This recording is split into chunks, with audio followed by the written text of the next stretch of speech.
안녕하세요. 반갑습니다.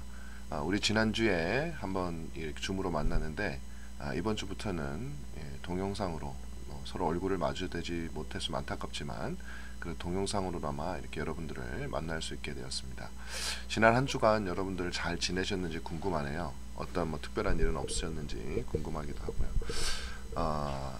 이제 오늘부터 계속해서 역사신학 개론, 역사신학이란 무엇인가에 대해서 우리가 배우게 될 텐데 제가 여러분들께 수업에 본격적으로 들어가기 전에 꼭 드리고 싶은 말씀이 있어서 조금 드리려고 합니다. 우리가 말하는 이 역사신학 개론 혹은 이제 역사신학이라고 하는 것은 먼저 이 수업을 우리가 들어가기 전에 이 역사신학이라는 것이 어떤 의미이며 또 어떤 중요성을 가지는가 하는 부분에 대해서 여러분들하고 같이 좀 얘기를 나눴으면 좋겠어요. 오늘 시간이 넉넉하지 않아서 충분히 말하기는 어렵겠지만 그래도 잠깐 나누는 게 여러분들이 앞으로 역사신학을 공부해 나가는 데 있어서 더 도움이 되지 않을까 싶어서 말씀을 드립니다. 이 신학에는 여러 분과가 있어요.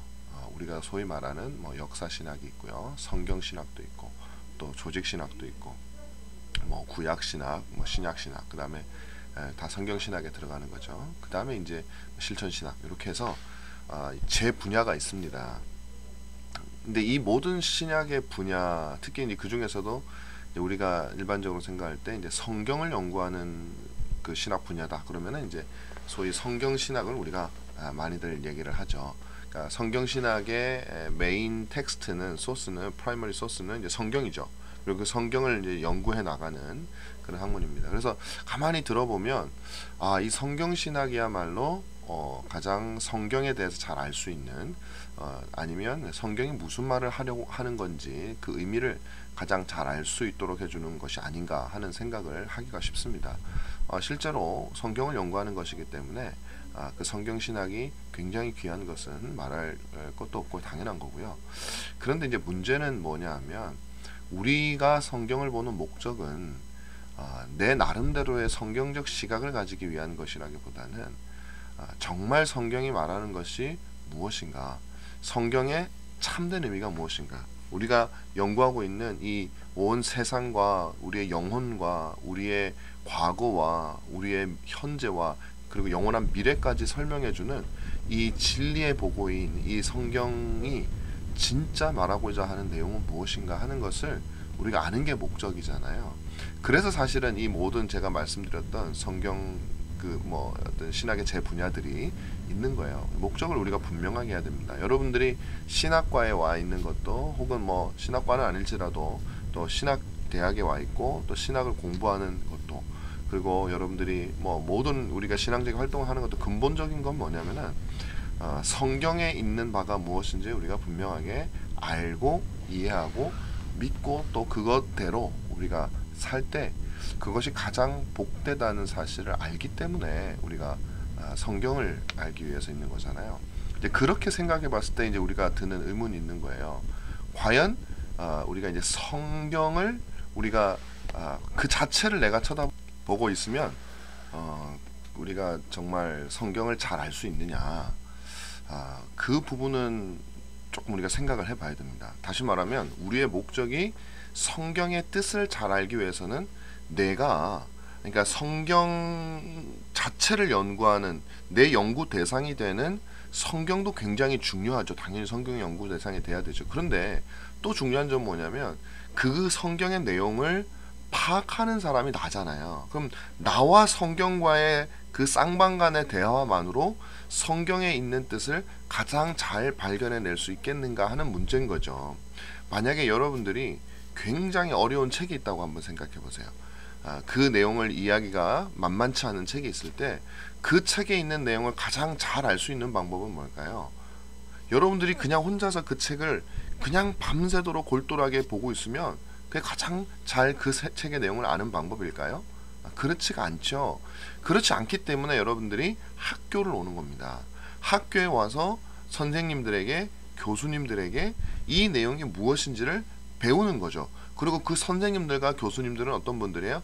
여러분보다 먼저, 다시 말하면 과거에, 그 전에 그 내용들을 연구하고 또 그 선생님들은 그 전에 있는 사람들의 내용들을 같이 그들이 연구했던 내용을 같이 배워서 머릿속에 잘 가져 있기 때문에 여러분들에게 그 내용을 알려주면 여러분들이 그 선생님 교수님들의 도움을 받아서 어떤 책에 있는 내용들을 여러분들이 더 잘 알게 되잖아요.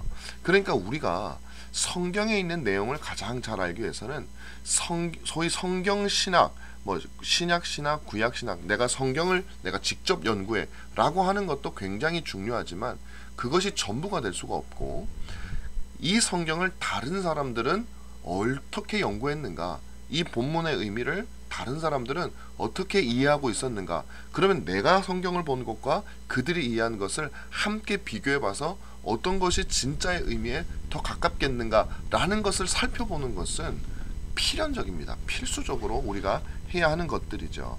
이제 그런 차원에서 우리가 볼 때에 이 역사신학이라는 것은 굉장히 의미 있는 신학이다. 다시 말하면 내가 히브리어와 헬라어를 배워서 열심히 성경을 혼자 보는 방법도 있을 수 있지만, 그러나 동시에 내 이전에 살았던, 좀 더 넓게 보면 2000년 교회 역사를 살았던 많은 신앙의 선배들이 하나님을 지극히 사랑하고 하나님의 마음을 알기를 힘썼던 많은, 그리고 아주 똑똑했던, 그리고 정말 탁월했던 그런 신앙의 선배들이 성경의 그 본문을 혹은 성경 전체를 어떻게 보았는지를 우리가 연구하는 것은 성경에 있는 의미가 무엇인가라는 것을 우리가 아는 데 있어서는 굉장히 중요한 것입니다.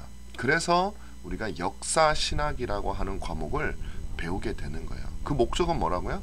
성경이 말하고 있는 것이 어떤 의미인가 하는 것을 아는 거예요. 자, 그러면 단지 역사신학은 성경의 의미를 그냥 성경책을 바라보고서 이 위대했던 어떤 신학자들이 어떻게 해석했나 그것만 들여다보는 게 역사신학이냐? 그렇진 않습니다. 왜 그렇지 않냐면은 역사신학은 동시에 어떤 일을 감당하게 되냐면 성경의 말씀이 인간들이 살아가는 삶 속에서 어떻게 영향력을 발휘하고 그 말씀의 의미가 우리의 삶과 부딪혔을 때 더 선명하고 더 분명하게 나타나기 때문에 그런 것이에요. 그래서 우리는 교회사를 배우고 역사신학을 배우면서 성경의 말씀을 그저 문자로 이해하는 것이 아니라 우리의 신앙의 선배들이 이미 우리보다 먼저 자신의 삶을 통해서 또 그 하나님께서 우리의 삶을 염두에 두고 주신 말씀이기 때문에 그 모든 경험들을 통해서 상황 속에서 성경에 대한 해석이 나와야 그것이 바로 성경의 참된 의미를 알아가는 더 좋은 방법이다. 그렇게 생각했을 때 역사신학은 더욱더 필요한 거죠. 교회가 2000년 동안 겪어오면서 하나님의 말씀의 의미를 삶과 부딪히고 교회의 어떤 역사와 부딪히면서 각각의 시대마다 있었던 그 정황 속에서 부딪히면서 깨달아왔던 하나님의 말씀이 2000년 동안 축적되어 있는 것이니까 우리가 그렇게 성경 자체를 바라보는 것, 그리고 이 성경의 내용이 삶 속에서 부딪힐 때 더 선명하게 나타나는 이 모든 그 성경의 의미를 알기 위해서는 우리가 역사신학을 공부하지 않으면 우리는 어쩌면 삶과 상당히 동떨어져 있는 신학을 하게 되고요. 아니 뭐 성경은 오늘 우리 시대에서만 적용을 하면 되지 뭐 굳이 과거를 바라볼 필요가 있나, 나도 지금 성경을 보고 내 삶 속에 그것을 적용을 얼마든지 할 수 있어 라고 여러분들이 생각을 하실 수도 있어요. 그러나 그렇지가 않아요. 내가 현재의 삶 속에서 성경을 적용하는 것 물론 귀중하고 좋은 일이지만 우리의 현재의 적용이 미래에 어떤 부작용으로 나타나게 될지, 그 적용이 정말 제대로 된 적용인가 아닌가 하는 건 시간이 흘러봐야 하는 거잖아요. 그렇기 때문에 우리가 미래는 절대 알 수 없잖아요. 그래서 우리가 그것을 알기 위해서는 과거를 보는 거예요. 과거에 그들은 이런 상황 속에서 하나님의 말씀을 이렇게 해석해서 이렇게 적용했더니 그 결과가 이렇게 잘못되어졌더라. 그럼 뭐가 잘못되었는가 라는 것을 우리가 다시 추적해 보면서 성경의 본래의 의미는 이런 뜻이 아니었었구나, 성경을 오해를 하면 이런 부작용들이 나타나게 되는구나 라는 것을 역사를 통해서 배울 수가 있는 거예요. 그래서 성경의 참된 의미를 깨닫고 그 성경이 우리 삶 속에서 현재 적용되어질 뿐만 아니라 그 현재 적용되어진 것이 미래에 어떤 결과를 산출할 것이냐에 대해서도 이 역사신학 혹은 뭐 교회사를 배우는 것은 정말 필요하고 반드시 있어야 되는 중요한 작업이다라는 것을 여러분들께 말씀드립니다. 만약에 그것이 없이 그냥 성경만을 보고 우리가 해석을 하고 그것을 교리를 세워나가거나 뜻을 파악한다면 아마 하나님께서 성경을 통해서 우리에게 주시고자 하는 그 풍성한 의미의 상당 부분을 잃어버리게 되는, 그리고 오히려 오해하게 되는 그런 일들이 일어나게 될 것이다, 그렇게 생각을 할 수가 있어요. 그래서 여러분들이 이 역사신학을 배우면서 항상 그 생각을 염두에 두시기를 제가 꼭 부탁을 드리고 싶어요. 내가 이 역사신학을 그냥 배우는 것이 아니라 성경의 의미를 파악하기 위해서다. 우리 신앙의 선배들은 성경을 어떻게, 어떤 마음으로, 어떤 태도로, 또 특정한 구절들은 어떻게 해석하였으며, 그렇게 했더니 결과가 인간의 죄악된 본성과 섞여서 교회 안에서는 어떤 부작용이 일어났고, 그런 우리의 연약함에도 불구하고 교회사 속에서 하나님께서는 그 자신의 신부인 교회를 어떻게 인도해 오셨는가 하는 것을 종합적으로 바라볼 수 있는 눈이 될 때, 우리는 오늘 현재 교회에서 우리가 하나님의 말씀을 가지고 확신을 누리며 그 말씀에 따라서 살아갈 수 있는 그런 어떤 길이 마련된다라는 것이에요. 그래서 여러분들이 이 역사신학을, 비록 우리가 역사신학은 이 성경 자체를 다루는 학문은 아니잖아요. 역사 가운데 성경을 보았던 그 사람들을 다루는 거죠. 그들이 성경을 어떻게 보았는가, 그들이 교회를 어떻게 보았는가를 다루는 거기 때문에 자칫 잘못하면 역사신학은 성경과 상관이 없어 라고 여러분들이 생각할 수 있는데 전혀 그렇지 않다. 전혀 그렇지 않다. 성경이 역사적인 책이고 성경이 사람들에 관련된 책이기 때문에, 사람들의 상황 속에서 주어진 책이기 때문에 우리는 역사적 상황을 절대 무시할 수 없다. 그래서 제가 마무리를 드리면 성경의 참된 의미는 이 역사 속에서, 다양한 환경 속에서 하나님을 사모했던 사람들이 하나님의 말씀을 가지고 연구해낸 그 결과물이야말로 성경이 하나님께서 성경을 통해서 하시고자 하시는 그 말씀을 가장 잘 드러낼 수 있는 환경이 되어줄 수 있다라고 여러분들께 말씀을 드리겠습니다. 자, 이렇게 해서 제가 이 역사신학이 왜 필요하냐, 역사신학이 반드시 필요한 이유에 대해서 잠깐 여러분들에게 말씀을 드렸어요.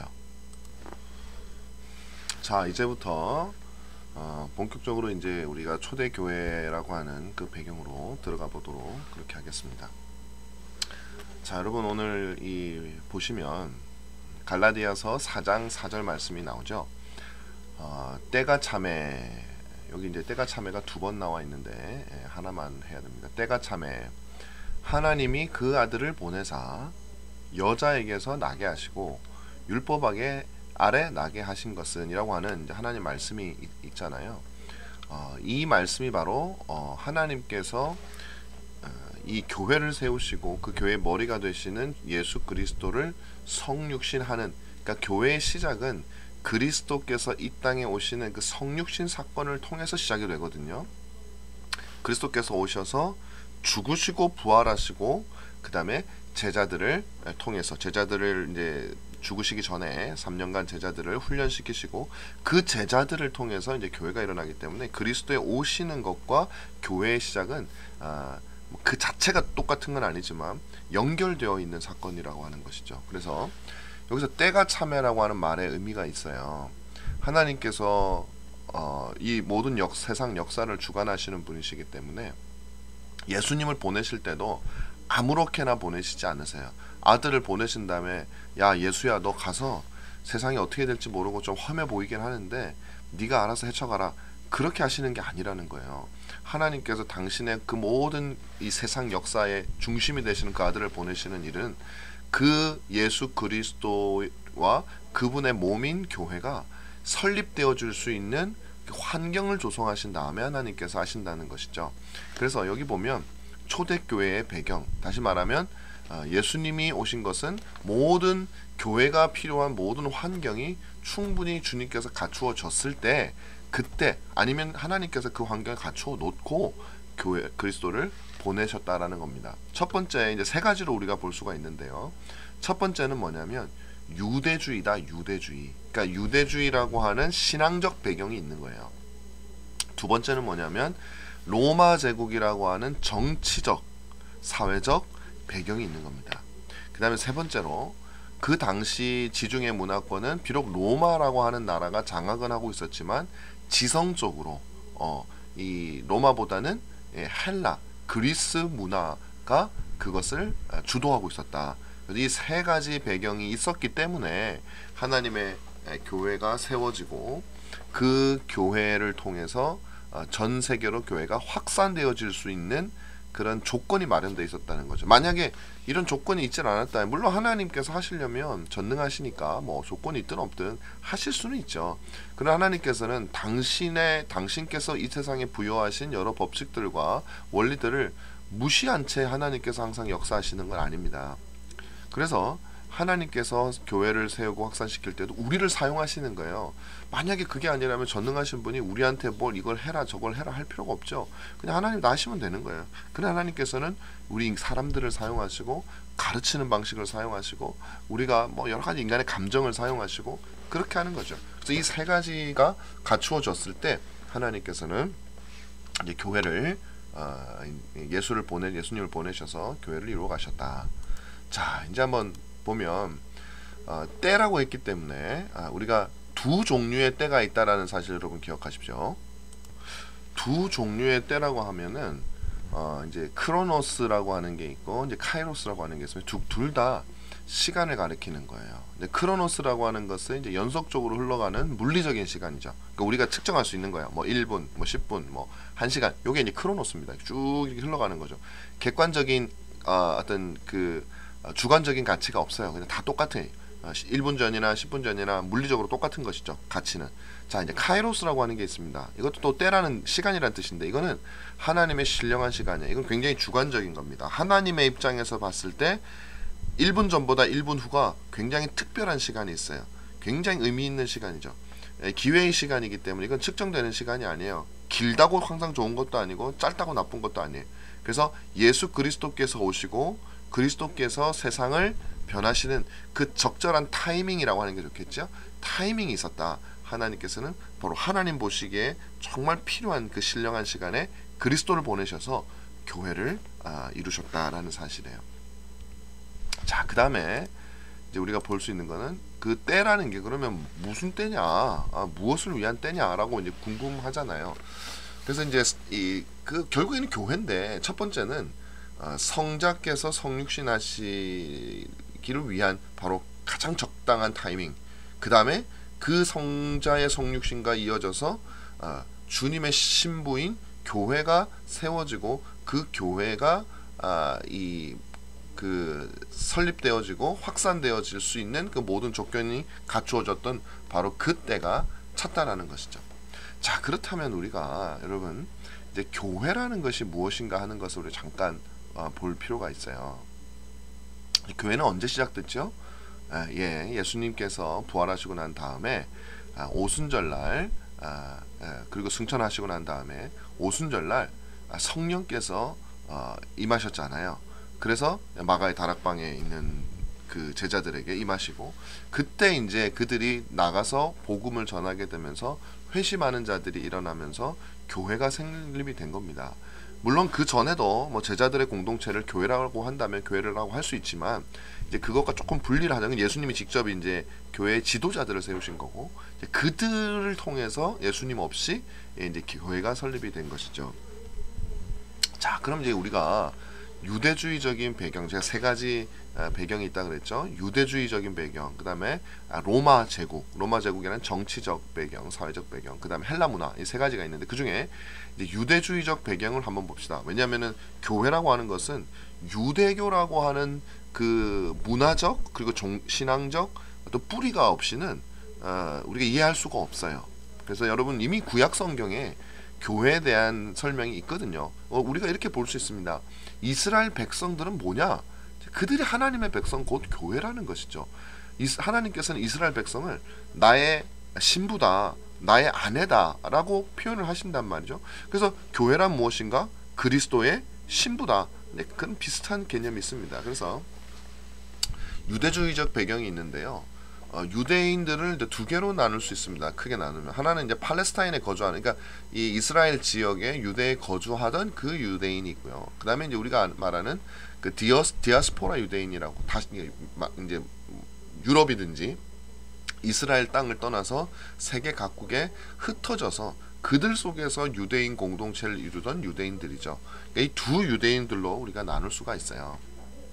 예수님께서 탄생하기까지의 간략한 역사를 이렇게 쭉 살펴보면, 아주 시간이 없어서 좀 빨리 말씀을 드리려고 해요.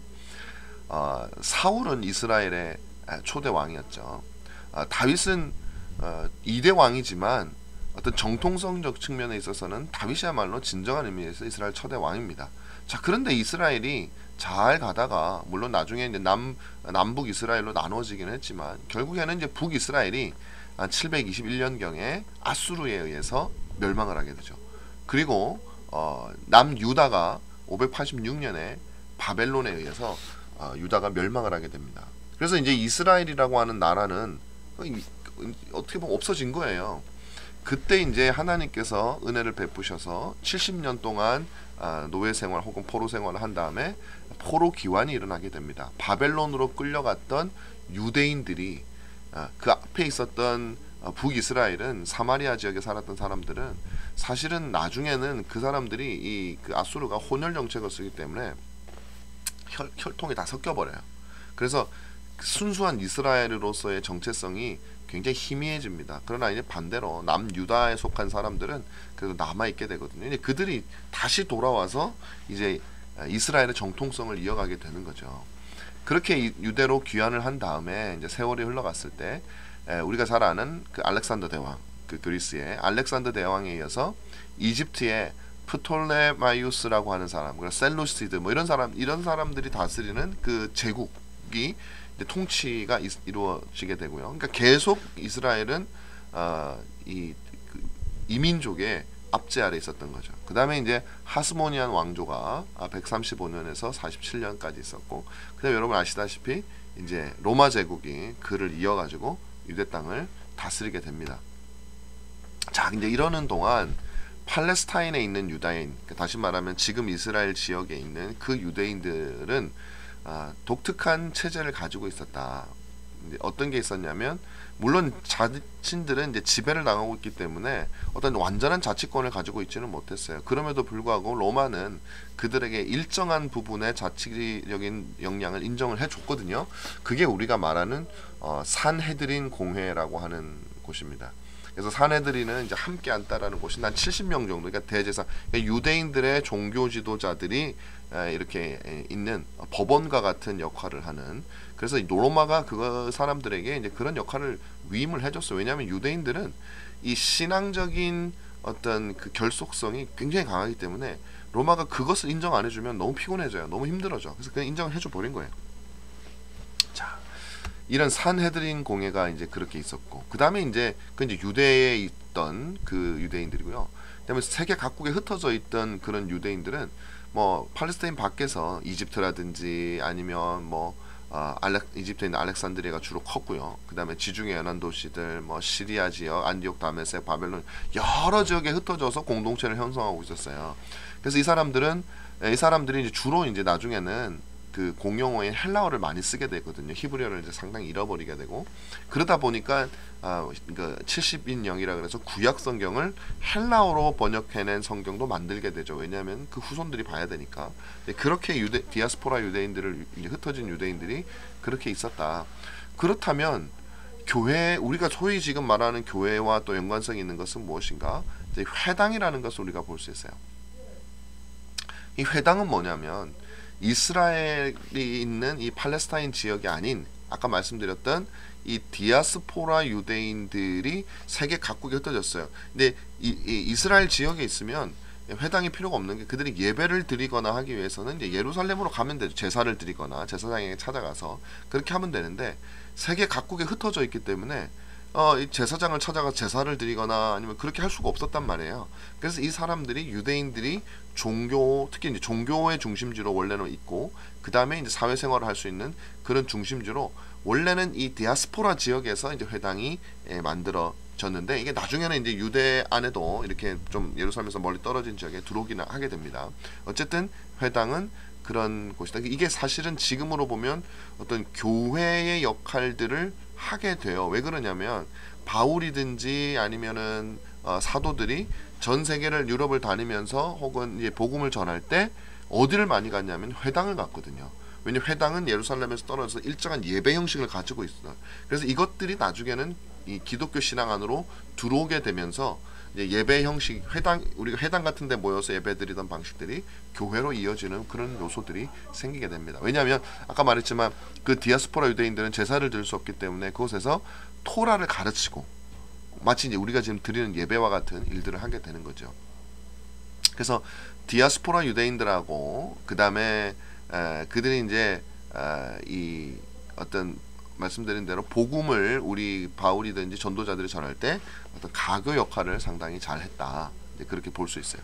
자, 이제 그 로마 제국과 관련되어진 그리고 그 다음에 이제 그리스 문화와 관련되어진 내용들을 이제 교회가 어떻게 준비되어졌는가 하는 내용들을 한번 살펴보려고 합니다. 자, 먼저 그 지리적이고 정치적인 준비. 아까는 이제 제가 로마 제국이라는 이름으로 여러분들에게 말씀을 드렸는데요.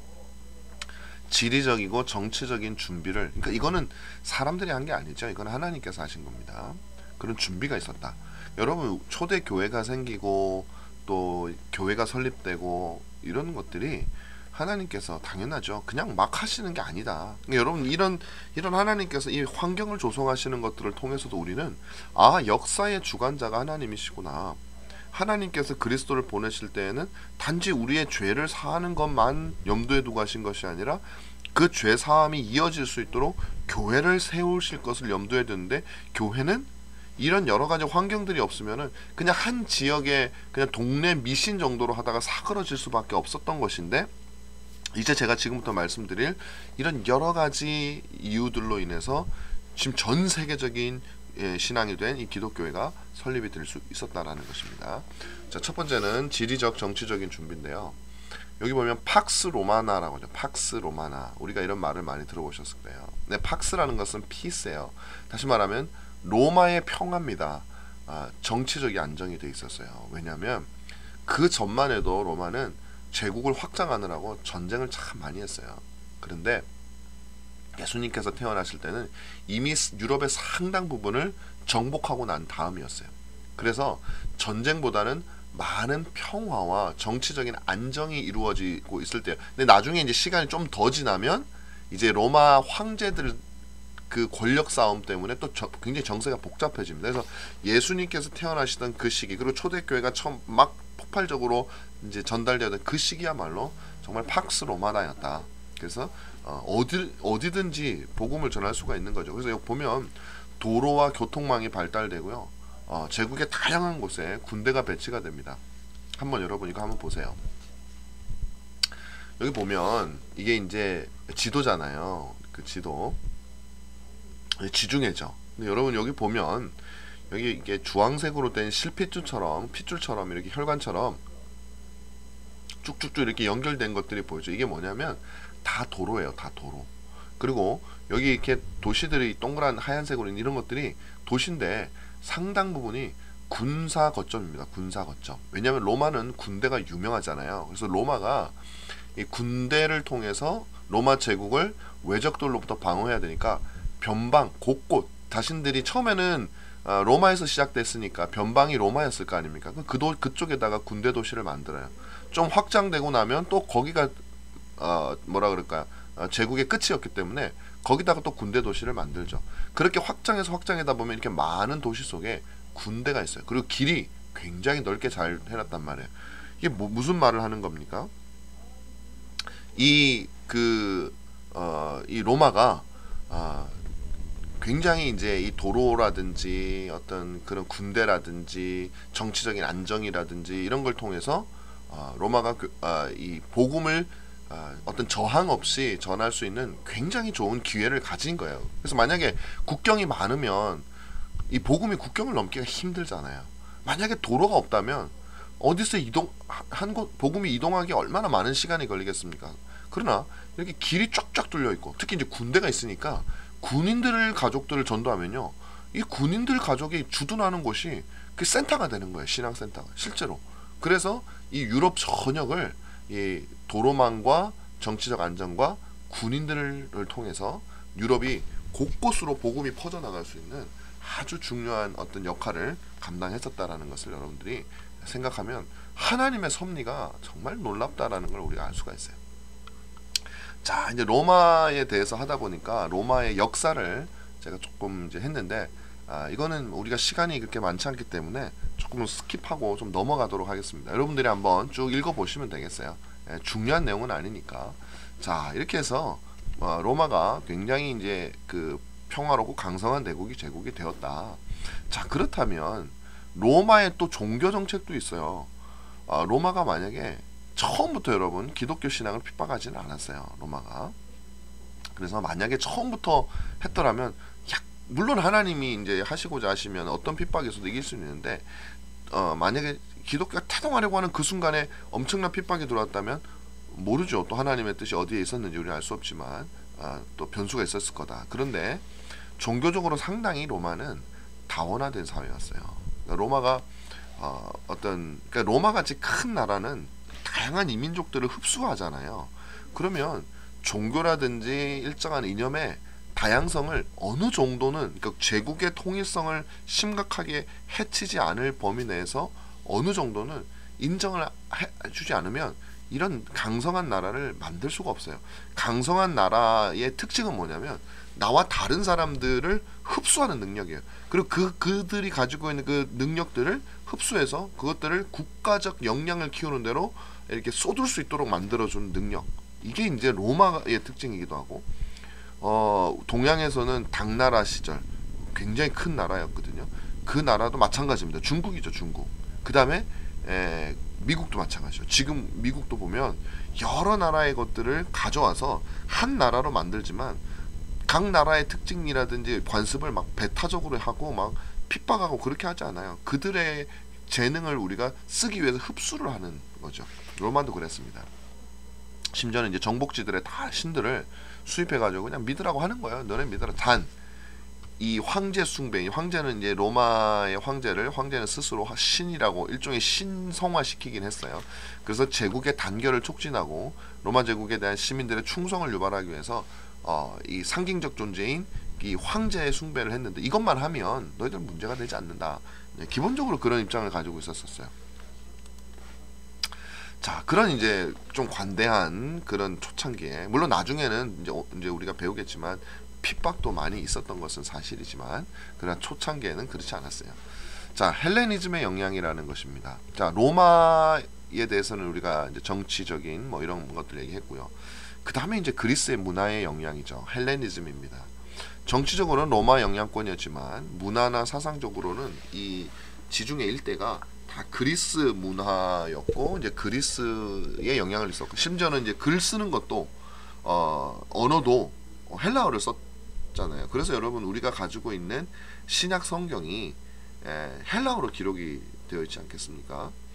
그만큼 헬라어는 이 당시에 서양 전역에서 사용되어지는 공용어였었거든요. 그래서 그 알렉산더 대왕의 이제 식민지 확산으로 인해서 그리스가 가지고 있던 그 문화들이 각 지역으로 이렇게 확산이 돼서 형성된 그 문화를 우리는 헬레니즘 문화라고 하니까, 이 그리스 문화와 이제 아시아 쪽으로 가는 그쪽에 있는 문화가 만나서 형성되어진 문화죠. 그래서 이게 뭐 순수한 그리스 문화라고는 할 수 없지만 그리스 문화의 각 지역이, 그러니까 어떤 중심을 찾자면은 그리스 문화라고는 할 수 있습니다.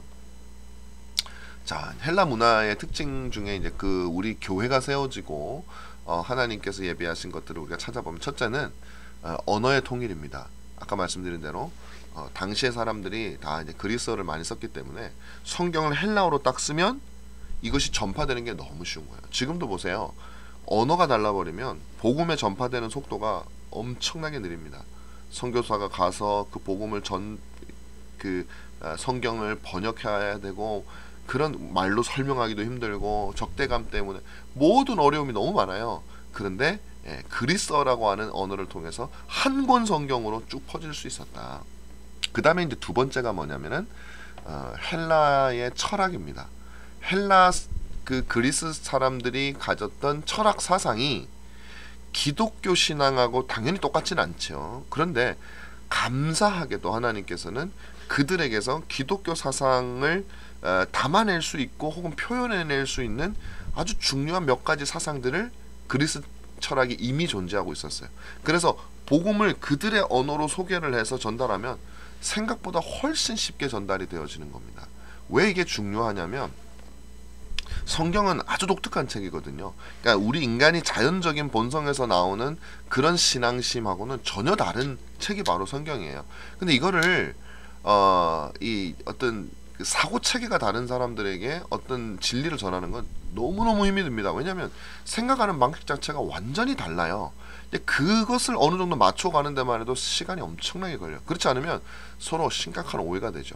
그런데 감사하게도 헬라 철학 속에는 기독교 신앙을 일정 부분 이해할 수 있을 만한 요소들이 있더라. 그래서 우리 초대교회 교부들이나 우리 신앙인들은 그거를 갖다가 잘 도입을 했어요. 그리고 그것을 잘 사용을 했습니다. 물론 이제 때로는 그것 때문에 부작용이 나기도 했어요. 그렇지만 그것은 굉장히 유익했던 수단이었으면 틀림없다. 자, 그게 뭐가 있냐?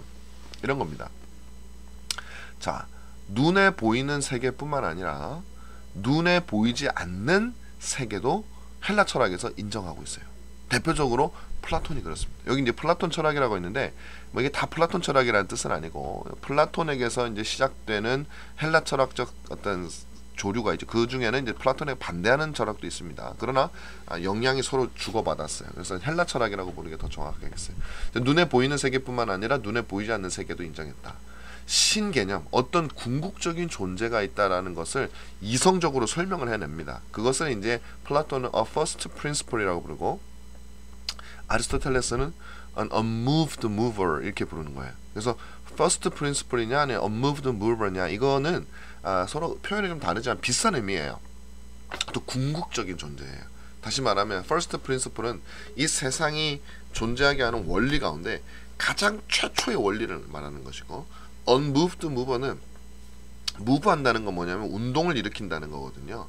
그러면 이 운동이라는 건 세상에 존재하는 모든 것들은 움직이고 있잖아요. 살아있고 그거 하다못해 어떤 눈에 보이지 않는 식물들도 그 안에 세포들이 움직이고 있는 거 활동을 하고 있는 거예요. 액티브하게 활동을 하고 있는 거예요.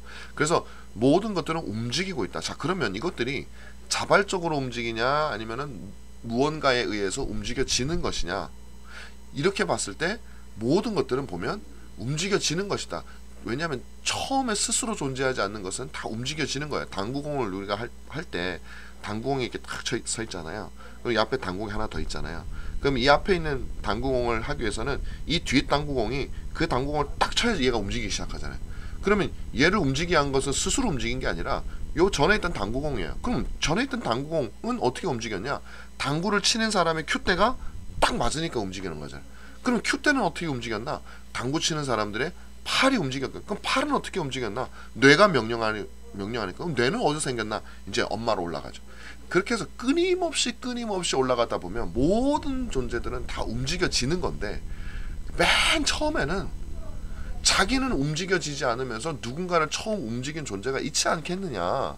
그것을 unmoved mover라고 했는데, 이게 기독교의 하나님이라는 개념 속에도 이런 내용도 포함이 돼 있잖아요. 모든 것들은 다 피조물인데 당신만 창조하였으니, 그러니까 그렇게 설명할 수가 있었다라는 거예요. 그 다음에 스토아 철학에 가면 로고스라고 하는 개념이 있어요. 여러분 요한복음 1장에 보면 로고스, 예수님을 로고스라고 표현하죠. 이게 말이라는 뜻인데, 이 로고스는 단지 랭귀지, 우리가 어떤 소리가 나는 그런 말이라는 의미보다 말은 뭘 상징합니까? 지혜를 상징하죠. 말을 그냥 잘하면, 지혜가 있으면 말을 잘해요. 그걸 그러니까 지혜를 표현해내는 수단이 말이잖아요. 그래서 이 말이라고 하는 것은 그 말을 하게 하는 그 이전에 있는 어떤 지혜가 있다. 그러면 이 로고스는 뭐냐? 단지 말이 아니라 그 지혜를 말하는 거예요. 혹은 이 온 세상이 각자 알아서 돌아가다가 부딪혀가지고 박살나는 게 아니라 일정한 원리에 의해서 통제되고 있을 때 그 각각에게 지혜로운 원리를 부여한 근본적인 지혜가 있을 것이다. 그것이 로고스다. 이게 이 헬라 철학 사상 속에 있었던 거라니까요. 그러니까 이 개념을 갖다가 기독교인이 가져온 거예요. 그래서 우리 잠언서에 보면은 지혜가 부른다. 그러니까 그 지혜가 그리스도를 말하는 거거든요.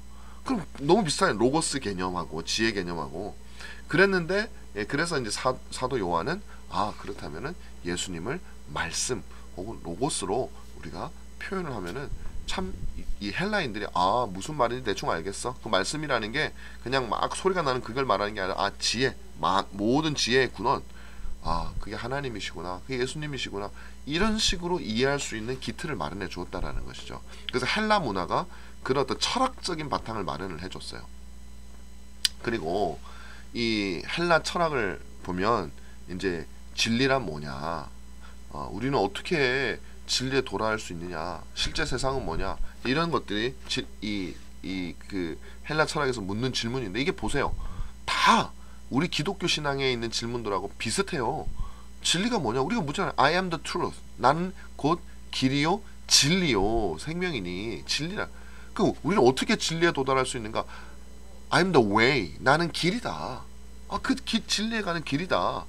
실제 세상은 무엇인가? 우리가 살고 있는 이 세상이 진짜 실제 세상인가?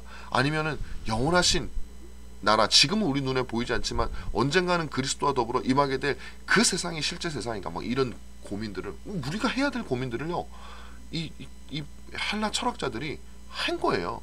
그래서 그들의 사상을 빌려오게 된 겁니다. 자, 여러분, 이 그림 혹시 여러분 보신 적이 있어요? 이 그림은 이 아테네 학당이라고 하는 그림이에요. 라파엘이라고 하는 르네상스 시대에 아주 유명한 3대 화가로 불리는 그 화가가 그린 그림입니다. 자, 여기 보시면 가운데 이 두 사람이 있잖아요.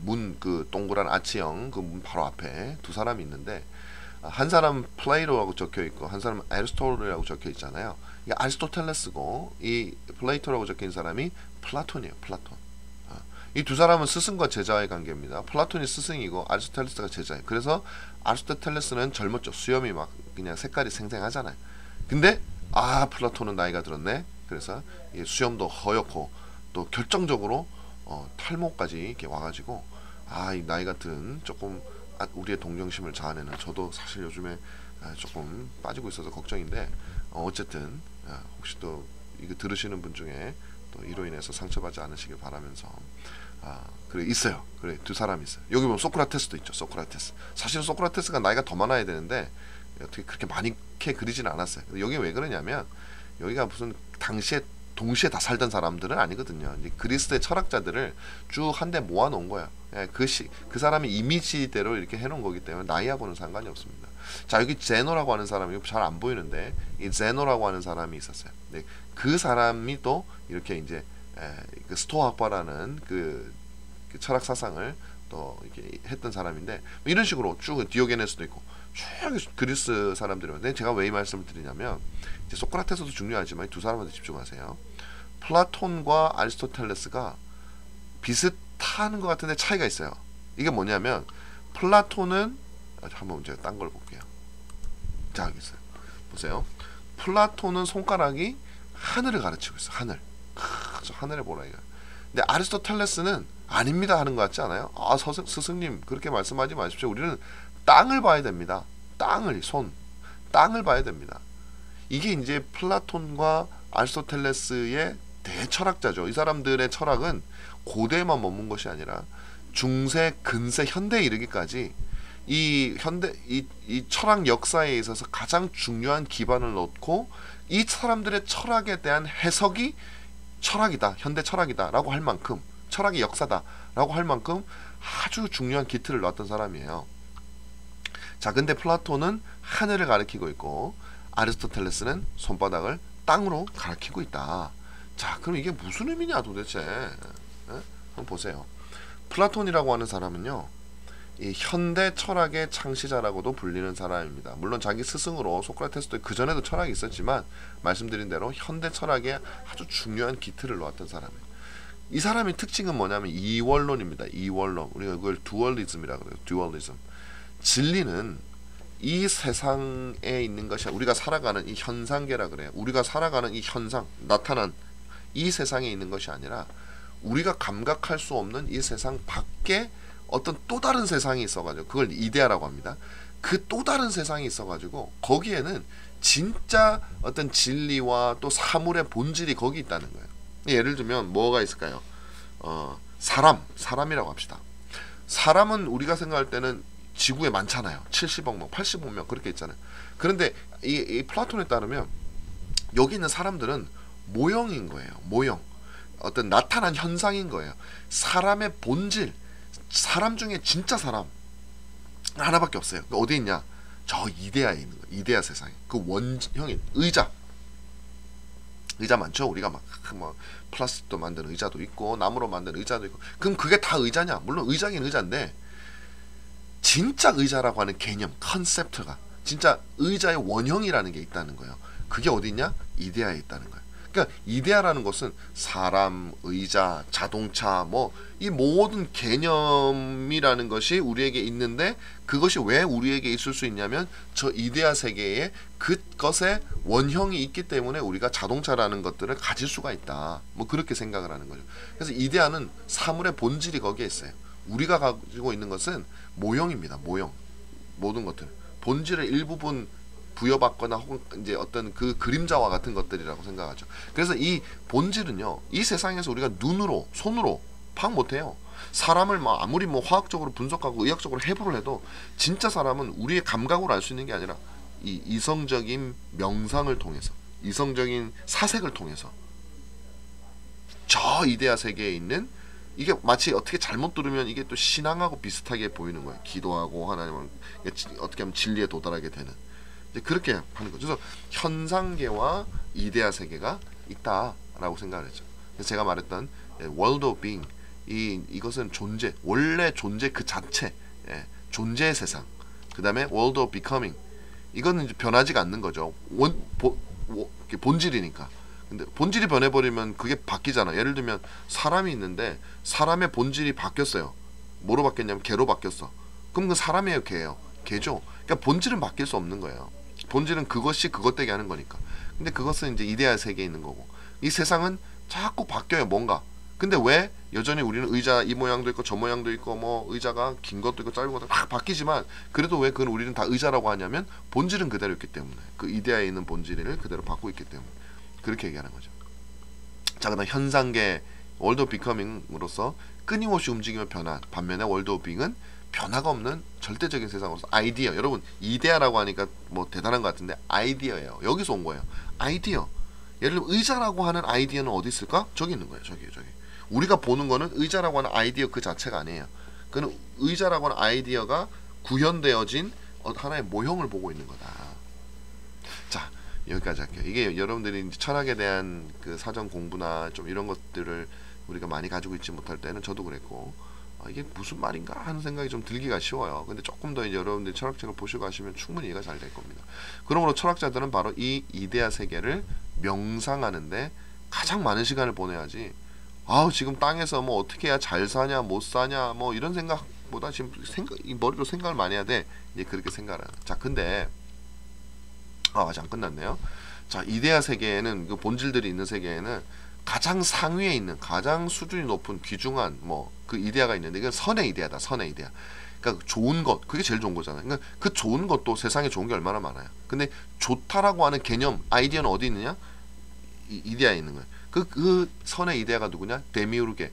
그래서 이 사람이 좋은 것 중에 최고 좋은 걸 거 아니에요. 그러니까 기독교 하나님과 유사하게 생각을 하는 거예요. 그러나 하나님과는 달리 인격적인 존재가 아니고 단순히 비인격적인 first principle, 첫 번째 원리에 불과하다. 자, 이게 왜 이제 우리 이것도 마찬가지예요. 이 불완전한 형태를 가진 세상은 완전한 이데아의 세계의 그림자와 같다. 이게 왜 이제 중요하냐면요, 여러분. 기독교 신앙과 이제 흡사하냐면 세상에 사랑이라는 게 있죠. 사랑, 그죠? 남녀간의 사랑도 있고 부모와 자녀의 사랑도 있고. 근데 이 모든 사랑은 어디서 생겨났을까? 이제 기독교 신앙은 어떻게 설명을 했었냐면 하나님이 사랑이시기 때문에 이 세상에 있는 거다. 하나님이 사랑이 아니신데 사랑을 어떻게 만드나? 사랑도 하나님 만드신 거죠.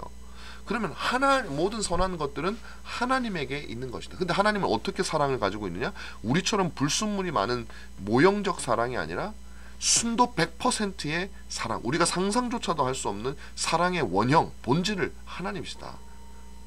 지혜, 이 세상에 지혜 있는 사람이 많지만 그 지혜라고 하는 아이디어, 개념의 본질은 어디 있냐? 완전한 형태는 하나님에게 있다. 이데아가 천국 비슷한 거죠. 그렇게 되니까. 그런 식으로 이제 이 설명을 할 수 있었다라는 거예요. 자, 이제 이거는 이제 플라톤이고요. 이 아리스토텔레스가 또 우리가 또 재미있어요. 이 사람은 더 필라스포라고 불렀어요. 중세 때. 특별히 토마스 아퀴나스라고 하는 신학자가 아리스토텔레스의 신학이 얼마나 철학이 얼마나 탁월하고 좋은지 자기가 신학을 아리스토텔레스의 철학으로 표현하니까 너무 잘 되는 거예요. 그래서 이 사람은 철학자들이 많지만 뭐 플라톤도 철학자고 소크라테스 철학자고 다 철학자지만 다 이 아리스토텔레스에 비하면 다 별 볼 일 없어. 그래서 이제부터 나는 아리스토텔레스를 더 필라스포라고 부를 거야. 그래서 내가 그 철학자 하면은 무조건 아리스토텔레스인 줄 알아. 이제 그렇게까지 이제 좋아했었죠. 그러나 아리스토텔레스의 모든 주장을 다 받아들인 건 아니었어요. 왜냐하면 아리스토텔레스는 하나님을 몰랐기 때문에 상당히 인간적이고 이성적인 논리 전개 방식만 고집을 했는데 성경에 나와 있는 원리랑 비교했을 때 아리스토텔레스의 생각은 성경과 달라. 그러면 아리스토텔레스를 포기하고 성경을 붙들었었습니다. 자, 이원론을 주장했던 플라톤과는 달리 일원론을 주장합니다. 그러니까 플라톤은 본질이 어디 있다 그랬어요? 저 다른 세상인 이데아 세계에 있다 그랬잖아요. 근데 아리스토텔레스는 아니라, 자기 스승인데 아닙니다 스승님. 본질이 어디 있냐면 다 여기서 이 세상에 있는 거예요. 사람의 본질이 어디 있냐고요? 모든 사람들은 일정 부분 사람의 본질을 다 가지고 있습니다.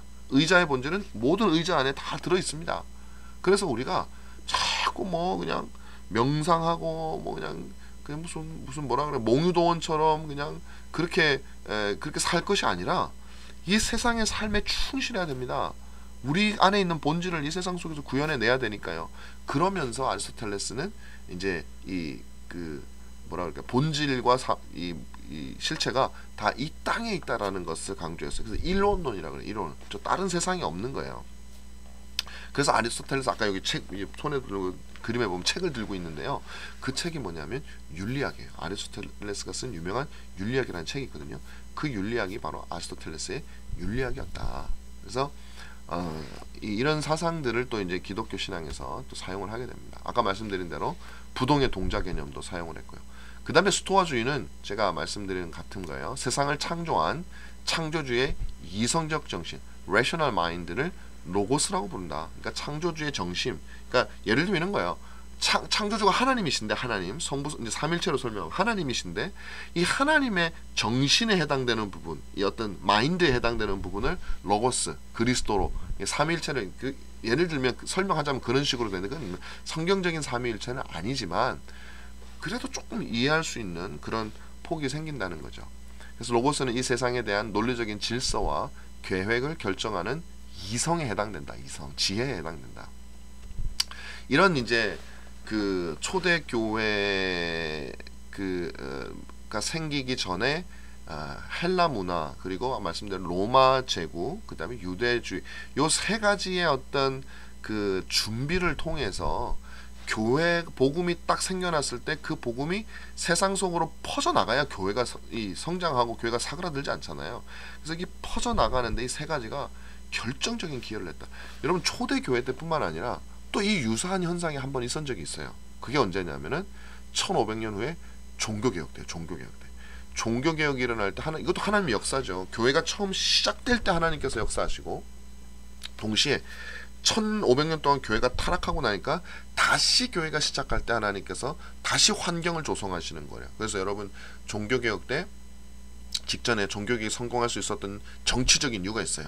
이 영주들과 신성 로마 제국 황제들과의 대립, 그 다음에 프랑스 왕과 교황 사이의 대립, 뭐 이런 여러 가지, 그리고 이제 중세 봉건주의가 무너지게 되고 이제 중산층들이 발달되어지고 뭐 이런 것들, 그 다음에 인쇄술이 발달되어져서 루터가 글을 쓰든지 하면, 그리고 성경을 번역하면 그것이 사람들이 쭉쭉 퍼져나갈 수 있었던 거. 그 다음에 뭐 흑사병 같은 병들이 있어가지고 사람들이 교회만 믿으면, 그냥 우리는 오로지 신부님만 믿으면 다 그냥 알아서 해줄 줄 믿습니다 그랬는데, 아이고, 신부님들도 아무것도 하지 못하는 뭐 수없이 많은 사람이 죽어나가는 모습을 보면서 이 천주교회가 우리를 지켜주지 못하는구나. 이런 여러 가지 것들을 조성된 상태에서 루터가 오직 믿음으로 살리라 했을 때 이 이 교회가 설 수 있는 거예요. 교황이 함부로 할 수 없었던 거예요. 영주들이 탁 편을 들어주고, 왜냐면 교황이라든지 황제하고 갈등 관계에 있으니까 그들이 루터 편을 들어주면서 보호해주기 시작한 이런 여러 가지 활동들을 통해서 하나님께서 준비를 하셨던 것처럼 초대교회도 마찬가지로 동일하게 하나님이 그렇게 하셨다라는 사실 여러분들이 기억하셔야 돼요. 자, 이제 우리가 초대교회로 이제 바로 이제 들어가겠는데요. 먼저 초대교회로 들어가기 전에 여러분들이 이제 우리가 시간이 많으면 초대교회를 쭉 뭐 다 하겠지만은 시간이 많지가 않기 때문에 아주 중요한 것 위주로만 할 수밖에 없어요. 그러면 뭐냐? 초대교회를 바라보는 세 가지 키워드, 그러니까 열쇠와 같은 그 어떤 것들을 우리가 발견해야 된다. 그래서 이건 제가 정한 건데 한번 보세요. 첫 번째는 순교자의 신앙이다. 순교자의 신앙. 그 박해. 여러분 초대교회에서 순교 빼놓으면 또 우리가 안 되잖아요. 그들의 신앙. 그러니까 교회가 처음 생길 때 정말 그들은 교회를 어떻게 인식하고 생겼는가 하는 것들을 우리가 볼 수 있는 그런 기회가 되는 거죠. 자, 그 다음에 교회 회의와 교리의 형성. 교회 회의, 사실은 그 전에 위대한 교부들을 하는 게 더 좋아요. 교부들에 대해서 먼저 살펴보는 거죠. 1세기, 2세기, 3세기, 4세기까지 가면서 이 교부들이 어떤 역할을 해요. 4, 5세기. 그런 뭐 예를 들면 어거스틴이니 뭐 아타나시우스니 뭐 저스틴이니 여러 종류의 교부들을 이제 여러분들이 들게 되실 거예요. 그 교부들이 없었더라면 과연 교회가 지켜줄 수 있었을까? 과연 그 교부들이 없었다면 신학이 발전할 수 있었을까? 이거 봐야 돼요. 그 다음 세 번째로 이제 교회 회의와 교리의 형성이죠. 교부들이 역할을 했지만 또 공적인 교회 회의가 결정을 내림으로 교부들 사이에서 있었던 논쟁들이나 초대교회 다툼이나 이런 것들을 공적으로 정리해버리는 역할을 했다. 그리고 그때 정했던 신앙을 우리는 지금도 그대로 붙들고 있다. 대표적으로 삼위일체 신앙과 그 다음에 예수 그리스도의 신성 인성교리, 이것들은 초대교회에서 교회 회의를 통해서 확정했던 것들을 우리가 지금도 받아들이고 있다 했을 때 요 세 가지가 핵심 키워드가 되겠습니다. 물론 이게 전부는 아니에요. 요 중간중간에 이단들, 초대교회 이단들, 그 다음에 그 이단에 대응하기 위해서 교회는 어떻게 했는가, 뭐 수도원, 뭐 여러 가지 것들이 더 있을 수 있지만 이 세 가지가 가장 핵심적인 내용이다. 여러분 그렇게 보시면 되겠습니다. 자, 이제 먼저 우리 이제 순교자 신앙을 보시자고요. 순교자 신앙. 저는 이걸 가르칠 때마다 볼 때마다 참 마음이 찡하고 그래요. 한번 보십시다. 이제 이게 뭐냐면요. 비판자들로부터 비롯된 외적인 압력이라고 돼 있잖아요. 초기 교회가 이제 생겨날 때 상당히 많은 사람들이 교회에 대해서 헛소문들 그리고 근거 없는 비판을 많이 했었어요. 마음에 안 드는 거죠. 뭐가 마음에 안 들었는지는 우리가 살펴보도록 하고요.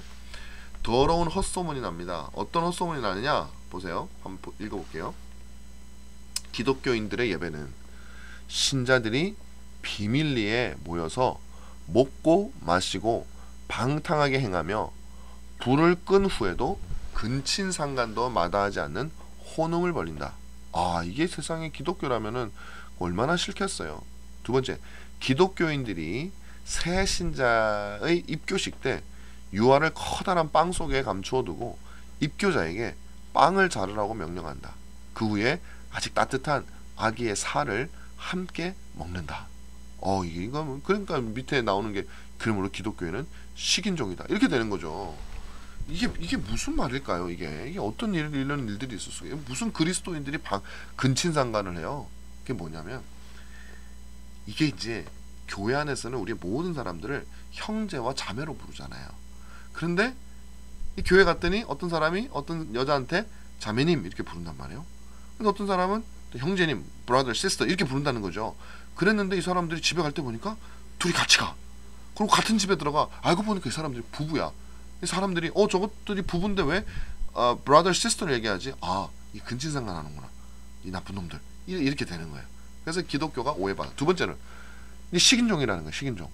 기독교가 무슨 식인종이에요. 그죠? 그건 뭐냐면 성찬식 때 예수님께서 이건 살이다. 이건 피다. 그렇게 얘기를 하니까 이 불신자들 을 멀리서 보고 어서 듣는 얘기를 가지고 저거 살이라 그러는 게 저 살인데 빵인데 저거 살이라고 하는 거야. 빵 안에다가 이렇게 조그만 아기를 넣어가지고 그 살을 이렇게 섞어가지고 이렇게 먹나 보다. 이렇게 얘기를 하는 거예요. 그래가지고 이 기독교에 대한 아주 잘못된 더러운 소문들이 많이 나돌았어요. 외적인 압력이죠. 그 다음에 또 기독교인들에 대한 어떤 비판이 있었냐면은, 이거는 이제 앞에 거는 좀 무식한 사람들이 하는 얘기죠. 근데 두 번째는 이 켈수스 같은 사람이 한 건데요. 이거는 굉장히 이성적이고 지성적인 사람들이 하는 비판이에요. 보세요. 개인 가정에는 양털과 옷을 가지고 일하는 자들, 그리고 돌팔이들, 즉 무식하고 교양 없는 자들이었다. 그들은 가장 앞에서는 아무 말도 하지 못하면서 기회만 있으면 어린아이들과 부주한 여인들에게 황당한 이야기를 하는, 그리스도인들이 애들하고 여자, 그때 당시 여자들은 다 이제 그 교육을 못 받았으니까 황당한 이야기를 한다는, 따라서 네가 진리를 알기 원한다면 스승들과 아버지를 떠나 여인들과 아이들을 따라 여자들이 모이는 곳이나 돌팔이 장사치의 가게나 무두장이에게 가라. 거기서 완전한 생활의 지혜를 배울 수 있을 것이다. 이 말은 뭐냐면, 네가 진짜 진리를 원해? 기독교인들 전부 무식하고 그냥 보면은 진짜 무식한 사람들만 믿고 있거든? 그러면 저 사람들한테 가서 배워. 그 말은 뭐냐면, 야, 기독교 그거 배울 게 뭐가 있냐? 거기 너무 유치한 신앙이야. 말도 안 되는 소리를 하고 있어. 그런 얘기를 하는 거예요. 비판하는 거죠. 자, 그래서 이제 쭉 이런 내용들이 있습니다. 그러니까 이 사람들은 기독교 신앙의 모순들을 파고드는 거예요. 그래서 그러니까 진짜 모순은 아니죠. 자기들이 가지고 있는 세계관에 따르면 모순된 거죠. 근데 그걸 파고들어서 그것들을 사람들에게 퍼뜨리니까 이 믿음이 없는 사람들이 논리적으로 전개하는 걸, 믿음이 없는 사람들은 그게 더 맞는 말 같지. 우리가 믿음을 가지고 아니라고 변증을 해봤자 안 맞는 거야. 안 하는 거죠. 그리고 또 하나는 뭐냐면, 정치적으로 기독교가 이 우리 로마 사회를 무너뜨리고 있습니다. 저것들은 황제 숭배도 안 해요. 저것들은 뭐 우리 로마가 정말 그 황제를 중심으로 정치적으로 하나가 되는데 그것을 방해하는 굉장히 나쁜 사람들입니다라는 그런 사실이잖아요. 어떻게 보면. 그러니까 뭐 물론 로마를 망하게 하는 건 아니지만 황제 숭배를 안 하는 건 사실이니까. 그러면서 뭐라고 얘기하냐면요. 아니, 얘네들은 우상이 아무것도 아니라면서. 근데 참 이상하죠. 저 사람들은 우상이 아무것도 아니라고 말하면서 또 우상 앞에 절하는 것도 되게 무서워해요. 그럼 말이 모순이 되지 않습니까? 이것들은 참 이게 풀기가 어려운 문제예요. 자, 그러면서 이제 이 켈수스가 묻는 거예요. 만약에 예수가 참 하나님의 아들이며 전능하신 하나님이라면 다음과 같은 물음이 생긴다. 하나님이 세상을 방문한 목적이 뭐냐? 인간 세상에서 일어나는 것을 알아보기 위해서 왔느냐? 그렇다면 전능하다면서 다 알고 계신데 저 하늘에서 하시면 되지 왜 굳이 세상까지 와가지고 그 고생을 하시나? 이런 거죠. 하늘에서는 못 하시냐? 그럼 전능하지 않네. 이렇게 얘기하는 거죠. 그리스도인들은 육체적으로 죽은 이후에 몸이 다시 살아난다고 주장한다. 정말 말도 안 되는 소리다. 인간이 부활한다면 불에 타거나 짐승 또는 물고기 등에 먹혀버린 그 시체들 그거 어떻게 할 거야? 그거. 우리 같은 경우는 지금 이제 이 화장을 하는데 많이 화장에서 다 사라져버린 이 육신을 나중에 어떻게 부활을 하냐? 하나님이 시체 조각 찾으러 온 세상을 헤매야 된다. 그러니까 이 시대 사람들은 충분히 그렇게 생각을, 이걸 대답을 할 수 있어야 된다는 거예요. 자, 켈수스라는 사람에 대해서 잠깐 설명했는데, 이 사람은 초대교회의 대표적인 로마 사람으로서 초대교회를 핍박했다기보다 논리적으로 대적했던 대표적인 사람입니다. 그래서 켈수스는 이런 의문들을 제기했었어요. 마리아가 비천한 가문 출신이다. 그리스도의 기적은 마법이고 처녀인 뜻을 부인하고 그리스도는 마리아와 로마 군인 사이에 태어난 사생아다. 근거는 별로 없어요. 그렇게 주장하는 거예요. 자, 기독교에 대한 로마 제국의 태도, 아까 말씀드린 대로 기본적으로는 굉장히 관용적입니다. 그러나 이제 어떤 황제 숭배를 거부했을 때 또 로마가 가지고 있는 정치적인 입지에 따라 황제가 자신의 위기를 벗어나기 위해서 이제 그 어떤 희생양으로 기독교인을 삼다. 그래서 핍박을 하거나 이런 경우는 많이 있었지만 이제 기본적으로는 관용적이었는데 이제 좀 있으면 배우겠지만 점점 이제 핍박하는 방식으로 되는 경우도 상당히 많이 됐다라는 것이죠. 그럼 박해의 원인은 뭐냐? 아까 제가 말씀드린 대로 무신론. 무신론은 왜 무신론이냐면은 상이 없어. 이 사람들은 이 스태츄가 없어요. 그러니까 이 로마 사람들한테는 신은 눈에 보여야 되거든요. 상이 없는 신은 없는 거예요. 이 사람들 눈에 보여야 만져야 돼. 그런데 기독교는 하나님 눈에 안 보이신다 그러고 상도 안. 그러니까 저것들은 말로는 믿는다고 하지만 실제로는 신이 없어. 근데 오히려 이 로마 사람들은 신이 없는 걸 더 싫어합니다. 왜냐하면 이 다른 나라의 신은 괜찮아요. 어차피 로마 신에 편입시키면 되니까. 근데 무신론자다? 그럼 로마의 신도 부정하는 게 돼버리거든요. 그러면 국가를 하나로 묶는 어떤 종교적인 그 인식이잖아요. 이걸 깨트리는 자가 되는 거예요. 그래서 로마 사람들은 오히려 무신론자를 더 싫어했어요. 그리고 황제 숭배 거부했던 건 당연히 이유가 되겠죠. 그 이유는 뭐냐면 너희들이 반국가적인 행위를 지금 하고 있다. 그래서 로마에 임하는 자연재해의 원인을 기독교인들에게 막 돌리는 거예요. 그래서 그래야 이제 황제가 자기가 위기에서 벗어날 수 있으니까. 이게 아주 상당히 예나 지금이나 똑같아요. 국가가 위기에 처하면 국민들을 분열시키거나, 그래서 자기가 쏙 빠지는 거예요. 자기들끼리 싸우게 놔두고, 그러거나 아니면 다른 사람들, 다른 희생양을 하나를 몰아가지고 이놈 때문에 우리가 지금 이렇게 고생, 그러니까 자기 황제 때문인데 황제 때문이 아니라 요놈 때문에 하면서 그 사람을 사회가 돌로 쳐 죽이는 거죠. 죄가 있든 없든 중요하지 않아요. 희생양이 돼야 돼, 죽어줘야 돼요. 그런 식으로 뭐 그렇게 많이 했죠. 그래서 그 대상이 누구였냐면 그 기독교인이었어요. 제일 만만하니까. 기독교는 뭐예요? 같이 대적해서 싸우지 마라 뭐 이런 것까지 있으니까 뭐 잘 싸우지도 않으니까 얼마나 만만하겠어요. 자, 이게 터툴리안이라고 하는 교부가 이렇게 말했어요. 만일 티베르 강이 성벽에 이르거나 나일 강이 들판에까지 도달하지 못하거나 하늘이 움직이지 않거나 혹은 땅이 움직이거나 기근이 있거나 역병이 있으면 곧 들려오는 사람들이 외치는 소리가 있다. 그리스도인들을 사자에게 돌려라. 자연적인 재해, 전쟁의 어떤 재해, 뭐 이런 이런 것들을 있으면 그리스도인을 처단하는 거예요. 자, 박해는 3차에 걸쳐서 박해가 일어났습니다. 1차 박해는 64년부터 96년 네로 도미티안 같은 황제들이고요. 2차 박해는 98년에서 249년 뭐 3차 박해 이렇게 되는데, 이 세 번에 걸친 박해인데 각각의 박해가 약간씩 차이가 좀 있어요. 물론 이제 이거는 우리가 훗날 구분한 건데, 1차 박해는 상당히 지역적인 박해입니다. 뭐 로마면 로마, 뭐 소아시아면 소아시아, 이렇게 전체적인 제국 전체가 아니고요. 2차 박해는 또 마찬가지죠. 동시에 제국 전체를 황제들이 야 자네들 다 잡아 이렇게 한 게 아니라 2차 박해는 사실은 적극적으로 색출하지도 않았어요. 그리스도인들을 고소가 들어와도 익명의 고소를 받지 마라 뭐 이런 내용들이 있을 정도로. 그렇지만 만약에 어떤 사람이 이제 그런 근거가 있어가지고 기독교인이라는 것을 부인하면 또 살려줘라. 근데 부인하지 않을 경우에는 뭐 이제 처벌을 하는 거죠. 뭐 죽이든지 하여튼 뭐 어떻게 하든지 그거는 그때 정하는 거지만, 그러니까 2차 박해는 여기저기 산발적으로 일어나는 박해였고, 그 다음에 아주 그냥 적극적으로 찾아내서 죽이려고 하는 그런 식의 박해는 아니었다. 근데 3차 박해는 상당히 조금 무서웠어요. 로마 제국 전역에 걸쳐서 일어나고, 그 다음에 좀 박해도 심각했고. 근데 그 이유는 이 3차 박해로 가면 갈수록 로마의 정치적인 상황이 굉장히 복잡해집니다. 동로마 서로마 나뉘면서 막 여러 일들이 일어나고 황제들이 막 죽고 그래요. 몇 년 하지도 못하고 죽고 막 그래. 그러니까 이게 굉장히 불안하니까 이제 폭력적으로 바뀌는 거예요. 어떤 정책들에 있어서. 자, 1차 박해입니다. 1차 박해. 우리가 잘 아는 네로 황제가 바로 이 1차 박해에 해당되는 분이에요. 자기 아내 분이라고 하면 안 되지. 사람이에요. 자신의 아내를 네로가 죽이죠. 그 다음에 화제가 나는데, 사실은 뭐 네로가 냈다는 썰도 굉장히 유력합니다.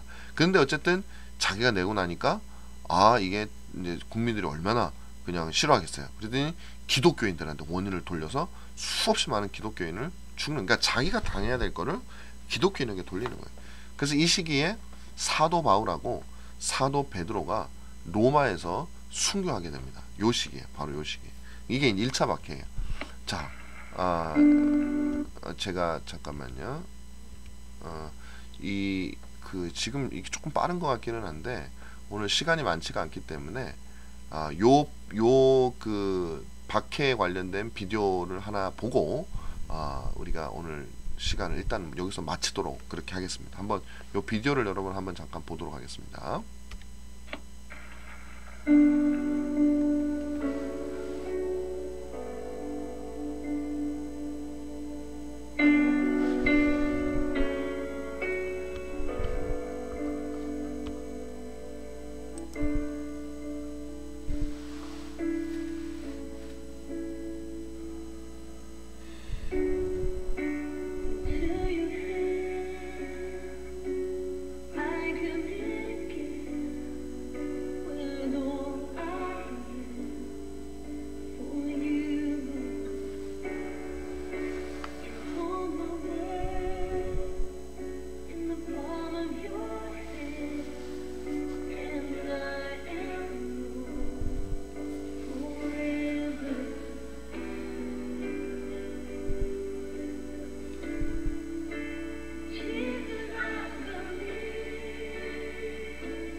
뭐 그렇게 됐습니다. 이제 이 비디오는 이 영화 코바디스라고 하는 영화가 있는데 그 영화의 내용들을 많이 잘 편집한 그런 비디오입니다. 여기 보면 정말 많은 사람들이 순교를 당하는 모습들을 우리가 볼 수 있고 사자밥이 되고 또 여러 가지 이제 혹독한 그 일을 경험하게 됩니다. 근데 저들이 믿었던, 저들이 감격했던 그 복음이 2000년이 지났지만 정확하게 우리가 가지고 있는 복음과 똑같은 복음이라는 거죠. 그러면 우리가 가지고 있는 복음에 대한 가장 정당한 반응은 과연 저들의 모습일까? 아니면 오늘날 우리의 모습일까? 라는 것을 우리가 비교해 봐야 되는 거예요. 비교해 봐야 돼요. 여러분께서 이 부분을 한번 잘 생각을 해 보셔야 될 겁니다. 자, 이제 오늘 수업은 일단은 여기서 이제 마쳐야 될 것 같아요. 수업은 여기서 마치고 제가 이제 수업 그 마지막 이제 끝내기 전에 이제 앞으로 계속 동영상으로 제가 여러분들에게 수업을 하게 되고요. 오늘은 조금 늦게 제가 좀 작업하는 게 서툴러 가지고 그렇게 돼 가지고 늦게 올려서 죄송하고 다음 주에는 이제 하여튼 1시 20분인가요? 우리가 10분인가 하여튼 그 수업 시간 전에 올리도록 하고요. 이 수업 출석 체크를 어떻게 할 거냐면 여러분들이 수업 보고서를 제출을 해 주셔야 돼요. 제가 지난주에 어떻게 얘기했는지 제가 기억이 정확하게 안 나는데 그러니까 한 장 이내로 A4 용지 한 장 이내로 수업 내용을 여러분들이 요약하시고 요약이 반드시 들어가야 됩니다. 그 다음에 뭐 느낀 거 쓰셔도 좋고요. 그래서 요약하시고 그 다음 느낀 거를 추가하셔도 좋습니다. 그래서 한 장 넘지는 마시고요.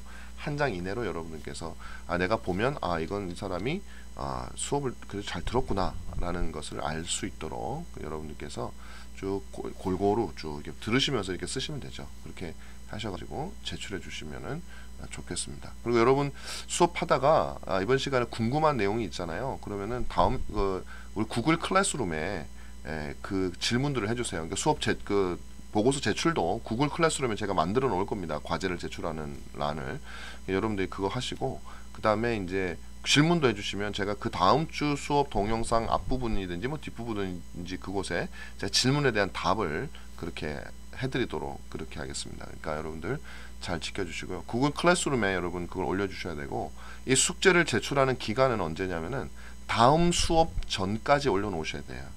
그래야 여러분 출석한 걸로 제가 해드리겠습니다. 한 주간이 넘어가면 이것도 제가 볼 땐 지난주에 그 2주로 드렸는지 모르겠는데 한 주로 할 거예요. 그래서 한 주로 해주시고 그 다음 주를 넘어가 버리면 여러분들이 지각거나 아니면 일정한 하여튼 그 손해를 이제 감수하셔야 될 것 같아요. 그래서 다음 주, 그러니까 오늘 강의를 보시고 다음 주 금요일 오전 혹은 뭐 1시 한 20분까지 그걸 이제 구글 클래스룸에 제출을 해주시면 좋겠습니다.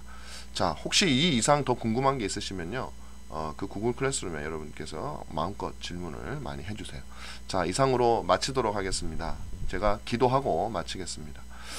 고마우신 하나님 아버지, 오늘 이렇게 우리 학우들과 함께 역사신학, 교회사에 대해서, 특별히 초대교회에 대해서 배경과 또 순교자 신앙의 일부를 살펴보았습니다. 하나님, 우리가 학업으로 신학을 공부하지만 하나님 그것이 학업에 머물지 않게 해주시고 하나님을 기쁘시게 하고 정말 교회를 잘 섬기며 주님의 복음을 우리 가슴속에 품고 그 하나님의 뜻을 쫓아 살아갈 수 있는 그런 사람이 되는 하나의 어떤 도움이 되는 시간이 될 수 있도록 우리 주님께서 인도하여 주시옵소서. 우리 모든 우리 학우들 주께서 기억하사 정말 이 모든 과정이 그들의 영혼이 더 풍성해지는 시간이 될 수 있도록 도우시고 그들의 가정과 그들의 삶과 교회를 주께서 지켜 주시옵소서. 감사하며 우리 주 예수님 이름으로 기도하옵나이다. 아멘. 마치겠습니다.